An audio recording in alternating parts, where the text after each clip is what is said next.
All right, good morning. It's Mr. R2 here at Consistency is Key. Uh yeah, it's a very interesting day. I say it's an interesting day because my morning started out very interesting. For those that know, yes, this normally goes live at 7:30. I promise you I was ready. I promise you I was ready. And then once I was ready, my microphone didn't want to work and now my camera is not trying to connect in order for it to show and broadcast. So all you see right now is that avatar that's sitting in the middle of the screen. But I definitely appreciate you guys for being here. If you can hear me, please let me know. Please don't let technology beat me up all day.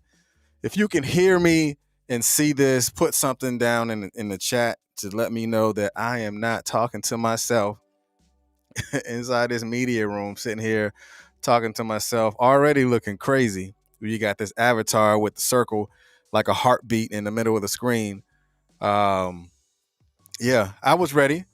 But anyway, let's go ahead and jump into it just so I can go ahead and get my day started and give you a little push too. All right, so again, today we're talking about pride. We're talking about pride, just like the conversations before we said pride is the absence. I'm sorry, humility is the absence of pride, or humility is the opposite of pride as well. But we're talking about right now, pride could be your biggest enemy. Pride could definitely be your biggest enemy. If you understand how pride can be your biggest enemy, go ahead and put down in the chat how you see this. How could pride be your biggest enemy? Put your own definition on how you see pride could be your biggest enemy. Let's go ahead and create this dialogue because there may be someone who may be watching right now or who's going to watch on a replay that you can create on establish some sort of dialogue with them, and they may enlighten you in a certain way just by what you say inside the comment. How do you see pride could be your biggest enemy? Now, the definition of pride in the definition is going pride is a feeling or a deep satisfaction driven from one's own achievements. Now, it's a good thing to have pride because pride can also actually move us towards our goal, but it can also tear us away from it. I'm going to say that again. Pride can actually move us towards our goal, but it can also tear us away from the goal as well. And how do I say that? And why do I say it? Because pride is a word used positively and negatively. But you have to look at it again, looking at it from this perspective, pride could be your biggest enemy. Again, pride is a word used positively and negatively. And that's something that you're going to have to look at and understand and examine for yourself. Yes, it is good to be proud, but you also have to understand the negative side of being proud, and that pride goes into you can possibly tear everything down and everything away from you when it's dealing with that individual and particular pride, because pride can be a virtue, but it needs to be the right kind of pride. I'm going to say that one more time. Pride can be a virtue, but it needs to be the right kind of pride. We all know what the wrong kind of pride is, but if we don't know what the wrong kind of pride is, I'm definitely going to tell you and break that down to you. Now, and of course, on this platform, we go and we talk about from the dictionary's perspective, and we go back into the etymology of the word, or the origin of the word. So you heard the definition, and now when you go back into the etymology of it is Middle English, prede, Prede, or late Old English, prito, Pryto, which is unreasonable self-esteem. unreasonable self-esteem. Now, again, having that unreasonable self-esteem, that pride can make you weak, but your vulnerability, it will make you stronger, because in your vulnerability, having the ability to be okay with exposing yourself, just like for me, I mean, I say it all the time, my transparent moments is really me telling on myself. But those transparent moments allow me to be so transparent that I become a lot more stronger in it, to where I'm not afraid to expose my shortcomings, because the vulnerability of exposing my shortcoming will possibly make me stronger, because I'm not afraid to say I don't know, or I'm not afraid to say I don't get it, or I'm not afraid to say I don't have it. I'm definitely not afraid to say, well, that's not my calling. So I'm not really going to go to that place, because that's not where I go, nor is that what I do. But being pride, having that pride, that can make you weak, being in settings and being in certain rooms that you know that you're not supposed to be in, but your pride will keep you in that room. Your pride will keep you in that room, then you're just as guilty as whatever situation or circumstance that is going on in that room. Pride kept you in there, so pride kept you away from being safe. Your pride kept you away from safety, because you wanted to stay in that room to be around things and certain groups of people and whatever that is. But your vulnerability could have made you strong. You'd be like, you know what?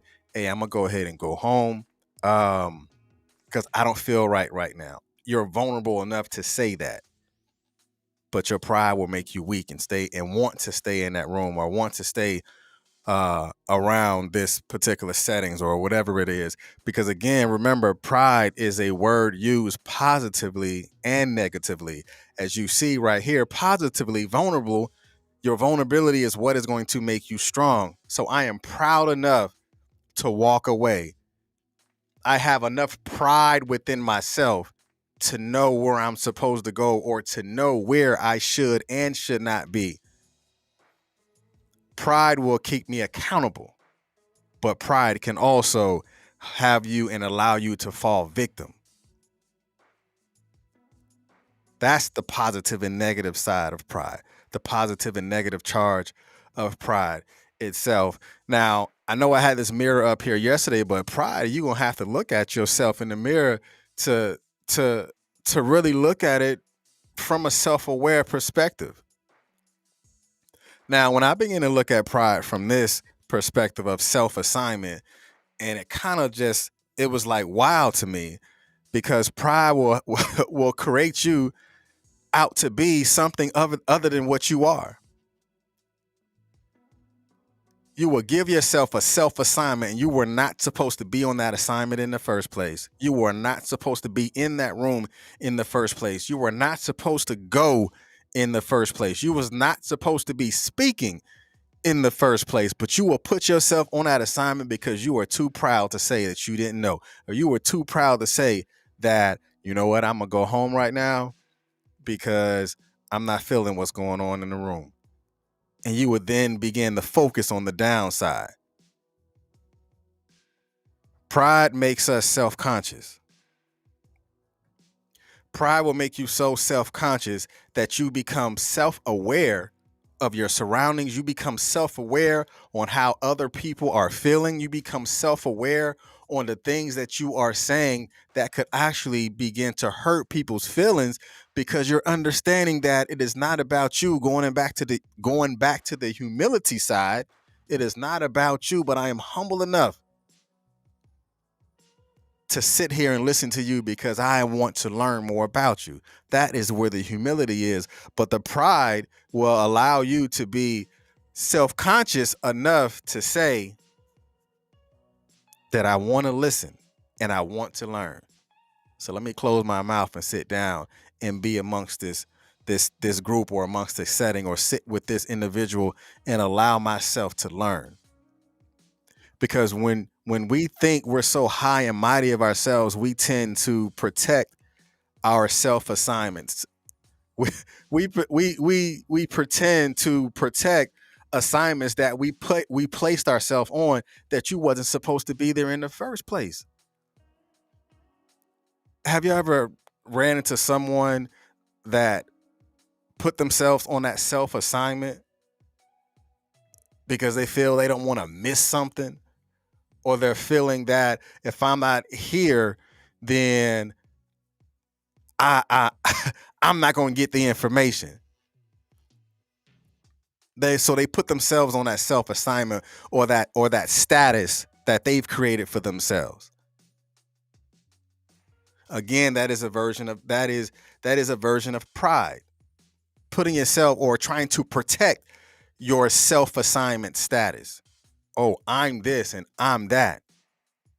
And when you knew that wasn't you in the first place, you're staring at yourself in the mirror, being so prideful about yourself, quoting whatever it is that you quote that's trying to or striving to make you be other than what you really are.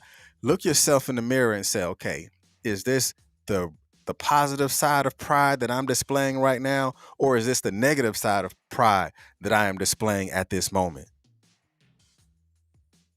It's still pride, but what side of the fence of pride do you want to be on?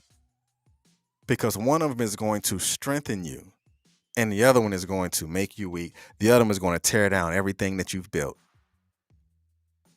Pride forces us to focus on the downside instead of the upside, because no matter how significant, you would begin to ask yourself, what if I failed and everybody saw me? Sometimes it's not even about what people saw. Pride would say, you know what? I don't care if someone see. Just like I don't care, or I don't mind. I'll put it in that context. I don't mind if I'm showing my vulnerability of saying that my computer wasn't working, or my microphone wasn't working, or the connectivity was off, whatever it is. But because I've exposed myself to that, what if someone was watching or someone was listening and say, you know what? Hey, I heard what you said. I know what that's like. Hey, I got this microphone for you. Not that I need one, I'm just saying. But because I've exposed my vulnerability or put myself in a place in the space of vulnerability, you never know of a blessing that comes on the other side of the exposure of your vulnerability. But you want to focus on the downside. Oh, my microphone's not working. I'm not coming on today. I could have done that. My mixer is acting a donkey. I'm not coming on today. I'll wait until Monday at 7:30. I could have done that. But because I refuse to look at and to focus on the downside, I focus on the upside, because what matters is that I what?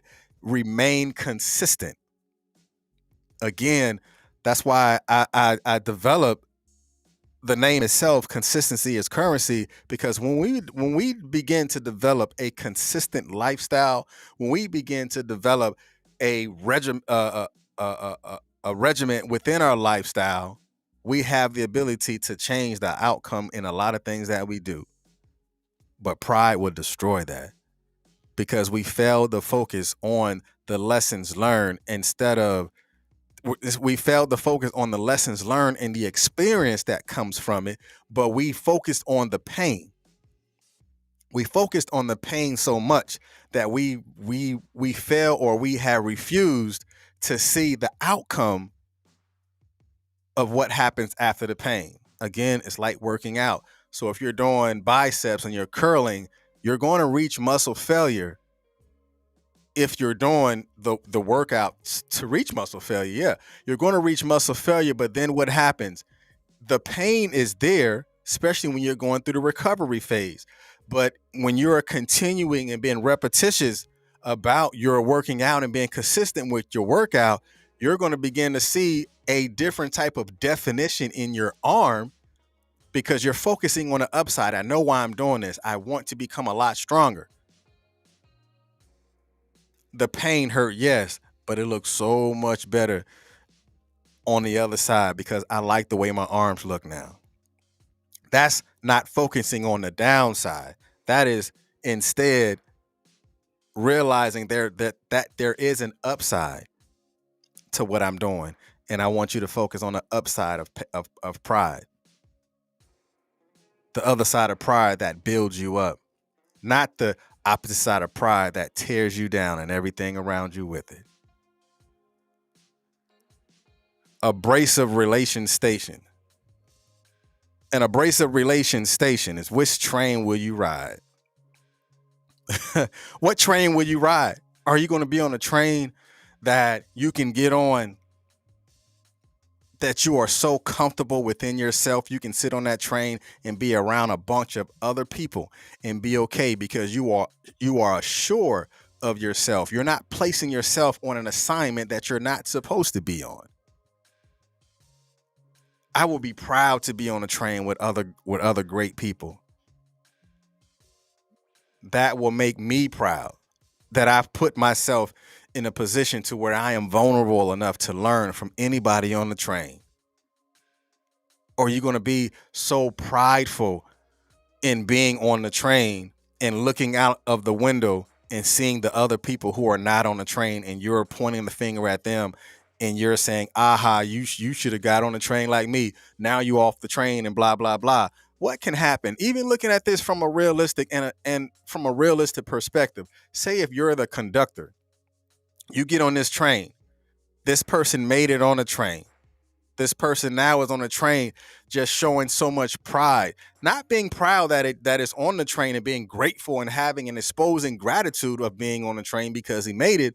But now he or she is pointing the finger, laughing at everybody else that is not on the train. And now the conductor was like, okay, sir, you're being a little bit boisterous. You're being real loud. So I need to remove you off of this train. But because that display of pride did not allow you to get to the destination that you were striving to go on, because your pride have torn down the seat that you should have taken, but you got removed from that because you flexed with so much pride that you failed to reach your destination. So which train will you be on? Which train are you going to be on this weekend? Are you going to make that phone call, that text message to that person that you know that you need to sit next to and have that conversation, to be vulnerable in the moment?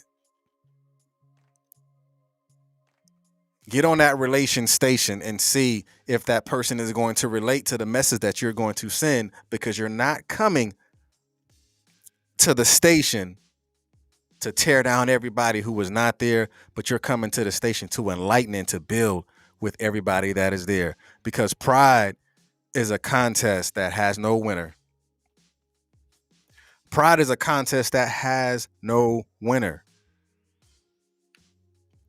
Because if you're in that contest of pride, it's not about who's winning. Everybody wants to win and everybody's battling and everybody's pushing each other down. But again, pride is a contest that have no winner. I refuse to flex. I refuse to put myself on an assignment. I refuse to put myself in a position that I know that that's not my calling for me to be in.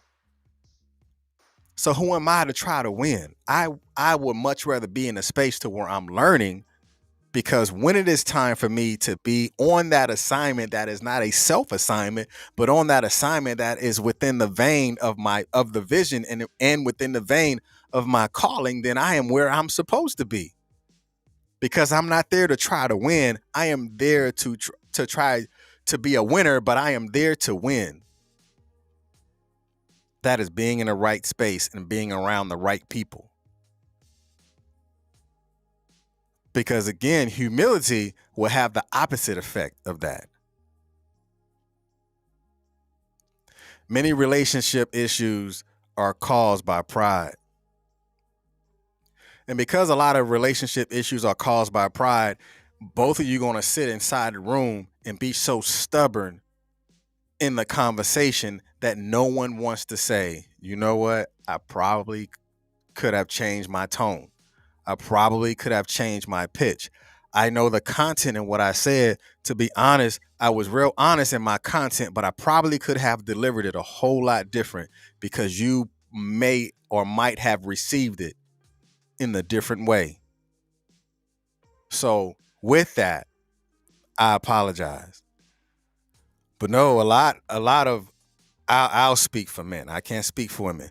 A lot of us men, we don't put ourselves in a position to understand how pride how pride can tear down the conversation between you and the woman because you want to be so macho in the moment instead of looking and having on the right side of pride, being at the right station. Pride, or the lack thereof, could tear everything down after that. There's nothing wrong with establishing a compromise, understanding that your pitch and your tone can either heal or hurt a conversation. Again, many relationship issues could be changed when you understand that pride, you're on the wrong train of you're on the wrong train of pride. All right, this is the one I like.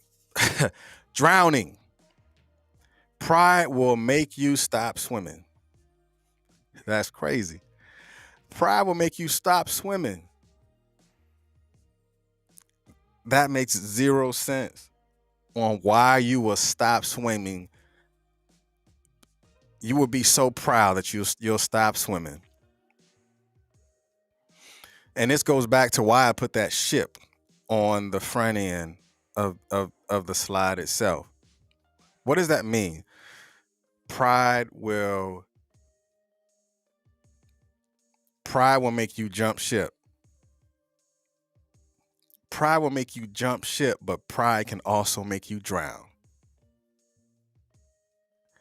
Pride can also crash your ship and tear down everything that was on board, can tear down every relationship that you build that was on that ship. Because remember, relationship to me is a conjunction between those you relate to and a vessel. That is relationship, the conjunction of a ship, and the person you relate to is the relationship. But your pride can cause the ship to crash because you didn't know the directions anyway. Transparent moment. All right. So I remember like when we were young and we used to drive cross country, and my father, man, he will always get lost. I don't care where we go. I don't care if we was in Maryland. I don't care if we were in Virginia. I don't care where we was. He'll get lost. But he'll. I remember. I know y'all remember back in the day. You got this big old map because there was no GPS. You had this big map that you would buy from AutoZone or you'll get it at 7-Eleven gas station. So he has this huge map, and you had to know where you were as far as streets. Y'all know what I'm talking about, especially you older cats. You had this big map, and you have a highlighter, and you'll highlight your route. But my father was prone to getting lost. Pride will keep you lost. I don't care if you have a map. Pride will keep you lost. Pride will allow you to not ask the person that is next to you for help. Pride will take you off your journey. Pride will give you a detour that did not exist because you allowed yourself to continue to stay lost because you had so much pride that you shifted that ship and you hit a rock, and now that shift is drowning and everybody in it will be affected by that pride that you had within inside of yourself. It's okay for you to be on a ship and find another captain of the ship and to learn from another captain of a ship instead of you, oh, I'm the captain. And now the ship is going down. It's like the Titanic. The ship is going down and it's taking everything with it. The ship is going down and it takes all your gifts and all your talents and all your vision and all of that stuff with it because you are trying to and striving to hold on to that pride for so long that you've drowned and you took everybody with you because you were so prideful that you couldn't even tell somebody else that you didn't know how to swim. But pride will drown you, and pride will make you stop swimming because you had so much pride inside of you that you couldn't tell anyone that you couldn't swim in the first place. Pride will also alter communications and connection. Strive to connect with yourself before you strive to connect with other people. Because when you begin to connect with yourself, connecting with other people does have a component of pride. Like I, I'm I'm proud of myself that I've met someone today. Again, pride can alter your connections and your communication because you would be saying the wrong thing because you put yourself on that self assignment that you've said the wrong thing, and now again that boat has taken a detour that it was not supposed to be on. You took it off course because you were so proud and had so much pride. And when you put yourself on a pedestal, you know what that does? Placing yourself on that pedestal will make it difficult for anyone to want to get close to you.